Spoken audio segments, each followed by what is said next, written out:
Trending po ngayon yung bahang nagaganap sa China ngayong June 2024. Dahil hindi lang ito basta baha, mga kababayan, ito'y isang deadly flood ayon sa mga ulat. At hindi nga natin masisisi ang ilan sa ating mga kababayang Pilipino na matuwa sa nangyayaring ito sa China dahil nga sa sakit ng ulo na nagaganap sa West Philippine Sea. Actually, 3 probinsya sa southern part ng China ang sinasabing apektado ng deadly flood na ito, na nagpataas ng hanggang sa 15 feet sa kanilang mga lokal na ilog doon. Ayon pa sa Chinese media, meron na raw pong 71 na mga bangkay ang naitatala na na-recover sa patuloy na rescue operation doon at inaasahan na madadagdagan pa nga daw ito.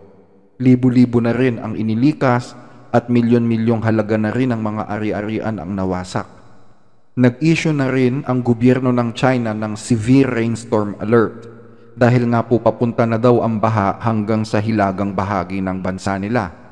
Well, ang sabi sa Biblia, sa Jeremiah chapter 47 verse 2, ganito ang sabi ng Panginoon, narito, tubig ay umaahon mula sa hilaga at magiging baha, at aapawan ang lupain at ang lahat na nangaroon, ang bayan at ang nagsisitahan doon, at ang mga tao ay magsisihiyaw, at lahat ng nananahan sa lupain ay magsisitangis. So ano ibig sabihin nito? Biblically speaking, ang baha po ay simbolo din ng galit o parusa ng Diyos. Meaning kapag bumabaha, hindi natin pwedeng isantabi ang rason na nagagalit ang Diyos. Posible kasi na nagpaparamdam ng galit ang Panginoon sa lugar na yon kapag nakakaranas sila ng nakakamatay na baha tulad halimbawa ng nangyari sa China ngayon. Pero ang tanong, galit siya saan? Galit siya dahil sa pangangamkam ng isla na hindi kanila, ganun ba yon? Posible. Pero naniniwala ako na may mas malalim na dahilan ang Diyos para magalit siya sa China. At hindi dahil sa mga isla sa West Philippine Sea kasi alam nyo, mababaw na rason yon para magalit ang Diyos. Hindi naman siya materialista na nagagalit siya sa agawan ng mga isla Hindi ganon. Ang ikinagagalit ng Diyos ay yung patuloy na pagsasawata o paghihigpit ng China sa kalayaan sa relihiyon.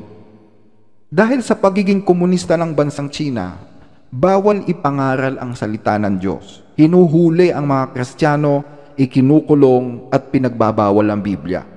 Yan ang ikinagagalit ng Diyos sa China, mga kababayan. Well, may mga nagsasabi na hindi daw bawal ang Biblia sa China, pero meron kasi tayong mga nababalitaan na sinusunog ang Biblia doon at hinuhuli ang mga taong lantarang nangangaral nito. Bawal din ang bentahan ng Biblia sa mga bookstore and even online store. Downloading unauthorized versions of the Bible is now an offense in China. Internet users there have noticed that with other Christian books, the Bible is unavailable from online shopping websites such as Amazon China, Taobao, and JD.com. According to state media, these companies face penalties for selling publications which they say adversely affect society.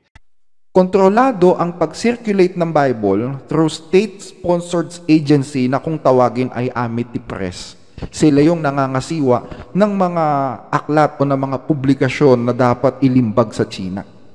And last year, 2023, pumutok nga po ang balita na babaguhin ng Chinese government ang ilang mga portions ng Biblia. At sa bagong Biblia na gagawin nila, palalabasin nilang makasalanan ang Panginoong Hesus. Yan yung kanilang plano. At gagawin niyang mas mukhang revolutionary ang approach ng Biblia para sa mga nagbabasa. So maliwanag na ito po'y paglapastangan sa salita ng Diyos. Once na binago na ang Biblia sa China, yung Chinese revised version na yan ang papayagan lang na mag-circulate sa lahat ng mga churches doon. Bawal ibenta sa mga bookstore pero pwedeng ibenta sa mga churches. Pero sa mga churches lang na hawak ng gobyerno. At alam naman natin na 3 lang ang pinapayagang churches doon. Ang Catholic Patriotic Church, ang China Christian Council at ang Protestant Three Self Church. So kung Kristiyano ka nakabilang sa mga churches na ito, wala kang choice kundi tanggapin at ipangaral sa pulpito itong revised edition na gagawin ng China.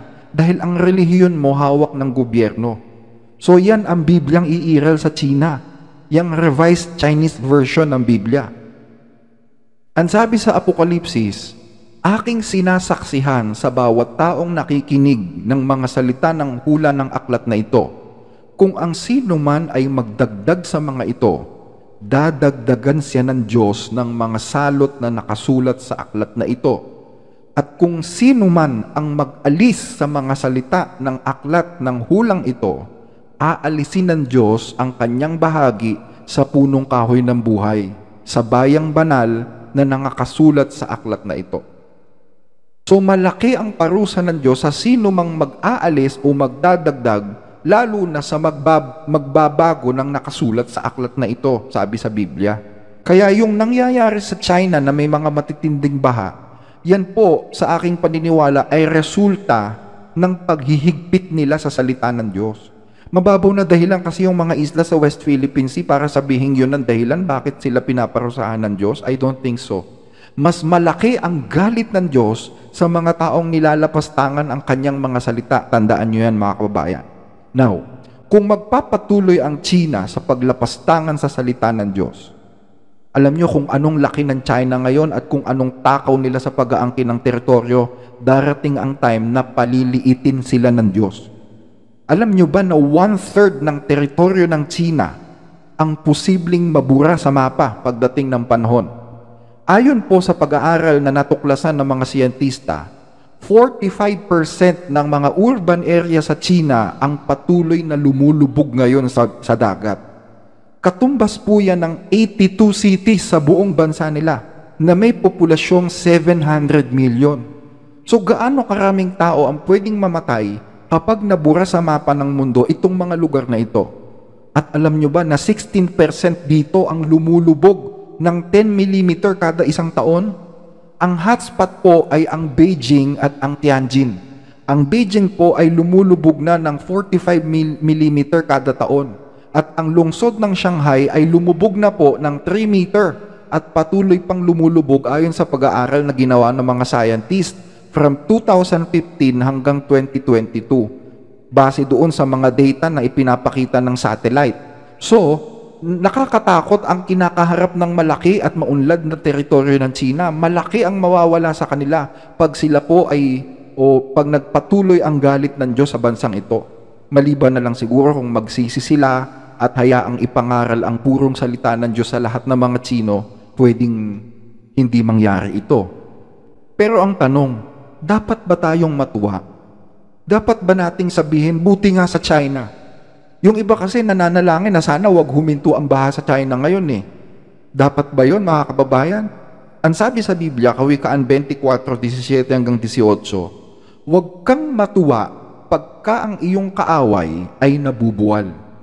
At huwag matuwa ang iyong puso pag sila'y nabubuwal.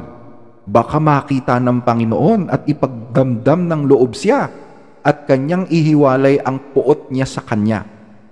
Bilang mga Kristiyano, hindi tayo tinuruan ng aral ng Diyos na pagtawanan yung mga taong nahihirapan. Kahit pa sabihin mong kaaway natin sila. Kung sila'y may nagawang mali sa atin, hayaan natin ang Diyos ang gumanti. Ang utos sa mga Kristiyano, datapot sinasabi ko sa inyo, ibigin ninyo ang inyong mga kaaway at idalangin ninyo ang sa inyo'y nagsisiusig. Idalangin ninyo ang sa inyo'y nagsisiusig, sabi ni Kristo. Sundin mo yon. Bakit? Dahil kapag ginantihan mo ng kabutihan ang isang taong masama at yung masama na yon ay ginawan ka pa rin ng masama sa kabila ng kabutihan na ipinakita mo o iginanti sa kanya, aba, Diyos na mismo ang gaganti para sa iyo. Siya ang maglalapat ng hustisya para sa iyo. Tandaan nyo, ang hustisya ay ginagawa para sa mga taong matutuwid. Walang hustisya sa Diyos ang mga taong masasama. Kaya huwag nyong pagtawanan ang China sa mga sakunang nangyari sa kanila. Instead, gawan nyo ng mabuti. Ano yung mabuting magagawa ninyo? Ipanalangin nyo sila. At ang Diyos ang bahalang gumanti kapag nagpatuloy sila sa mga masasamang ginagawa nila sa inyo. Sa kabila na ipinanalangin nyo na sila. Nakuha nyo, mga kababayan? Kung pagtatawanan nyo sila, sa palagay nyo, matutuwa ang Diyos doon? Sabi ng Biblia, yung binasa natin kanina, huwag kang matuwa pagka ang iyong kaaway ay nahihirapan. huwag matuwa ang iyong puso pagka siya'y nabubuwal dahil baka makita ng Panginoon at magdamdam siya para doon at kanyang ihiwalay yung galit sa kanila at ilipat sa iyo. Gusto nyo ba yon? As isipin nyo 71 pa lang ang patay sa China ngayon dahil dun sa bahang nangyayari. Yung iba nating mga kababayan natutuwa dahil sa mga namatay na to. Papaano kung ihiwalay ng Diyos ang galit sa China at ilapit sa Pilipinas o ilipat sa Pilipinas? Biglang guluhin ng Diyos ang isip ng mga namumuno sa China at magdeklara ng gera sa Pilipinas. Alam nyo, kayang gawin ng Diyos yun . Ginawa nga niya kay Paraon yun nung panahon ni Moises. Ang sabi dito sa Exodo 7:3, aking papagmamatigasin ang puso ni Paraon at aking pararamihin ang aking mga tanda at ang aking mga kababalaghan sa lupain ng Ehipto. Nakita nyo? So kayang kontrolin ng Diyos ang puso ng tao. Paano kung guluhin ng Diyos ang puso ng mga namumuno sa China at bigla silang magdeklara ng gera sa Pilipinas? Baka yung ikinatutuwa nating 71 na kataong namatay dun milyon-milyon ang maging balik sa atin pag nagkagera. Tama? Posible kasi yun. Kaya huwag kang matuwa kapag nahihirapan ang kaaway mo dahil baka magdamdam ang Diyos at ilipat sa iyo yung hirap na nararanasan niya ng higit pa. So anong aral ang gusto kong ipahatid dito mga kababayan? We are Christian people. Sabi nga, we are the only Christian nation in Asia. At bilang mga Kristiyano, hindi tayo tinuruan na maging mga barbaro o mga taong walang Diyos sa buhay. Matuto tayong maging mahinahon at diplomatiko. Wala tayong maipagmamalaking armas. Ang maipagmamalaki natin, may Diyos tayo na handang dumipensa para sa atin kapag tayo lumapit sa Kanya. So chill lang tayo. Dahil may naghihintay naman na ganti sa China kapag hindi sila tumigil sa pang-aapi sa mga mahihina at sa mga taong gustong maglingkod lang sa Diyos Hayaan natin na ang Diyos ang gumanti. Ipanalangin natin ang ating mga kaaway, ang mga nagsisiusig sa atin, at hayaan ang Diyos kung anong dapat mangyari sa kanila.